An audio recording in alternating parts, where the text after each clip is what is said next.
Hello everyone, so today we're going to learn about how to assign quantum numbers for the DAT and the MCAT, and we're going to make it as simplistic as possible.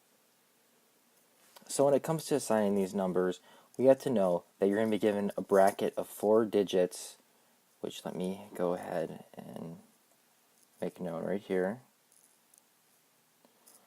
And we need to know what all these things stand for. You have N, you have L, you have ML, you have MS. I'm going to back it up. Okay, so N is your principal number, and it's your shell number, so it's just which shell you're in, and that can range from 1 to any number.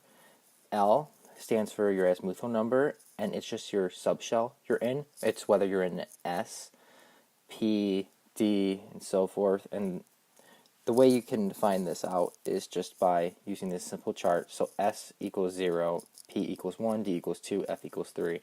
It's really easy to have memorized, and if we go back, the range can be anything from 0 to n minus 1.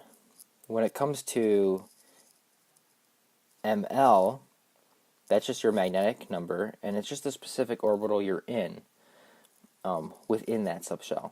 So it can range from negative L to positive L, and I'll go into an example so you can further understand that. And then MS is just your spin. It can spin up or down. Up correlates with positive 1/2, down correlates with negative 1/2, and it has to be positive or negative 1/2. It cannot be integer. So keep that in mind. I feel as if the best way to jump into this is just to go ahead and do an example. So that's what we're going to do. So let's go ahead and find everything for bromine. I already have it written down here, but let's explain it. So if we come down 1, 2, 3, 4, we have shell number 4, we have bromine. So that means N is equal to 4. Now, we are in the P orbital. We know that. So we're going to go ahead and assign this quantum number of L, the azimuthal number, 1. And that's because we're going to go back here to this chart, and P equals 1. When it comes to assigning the magnetic number, we're going to have to actually draw out the orbital. And so we know that when we look at the electron configuration of bromine, it ends with 4p5, and that's important to know. And if you don't know how to do this, go back and watch my video on how to assign electron configurations. But that means that we have 1 electron, 2, 3, 4, 5. And as you can see, when we're assigning these electrons to the specific orbitals, we end right here.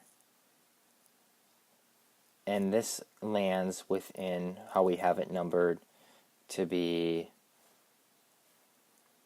0. So that's why we're going to go ahead and label the ML as 0. Now, if for example we had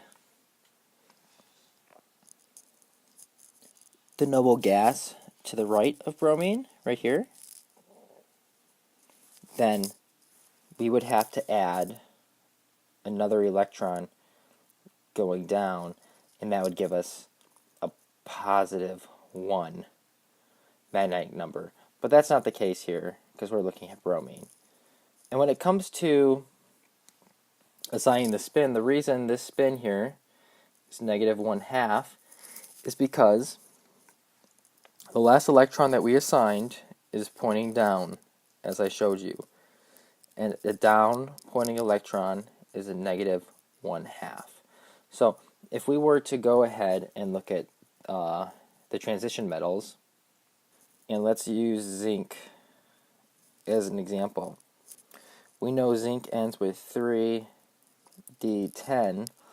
This means when it comes to assigning electrons, we would have to follow Hund's rule by doing one at a time, because each of these subshells can hold, each of these orbitals can hold exactly 2 electrons, but electrons don't like to be together, they like to be spaced out, so it fills up one at a time.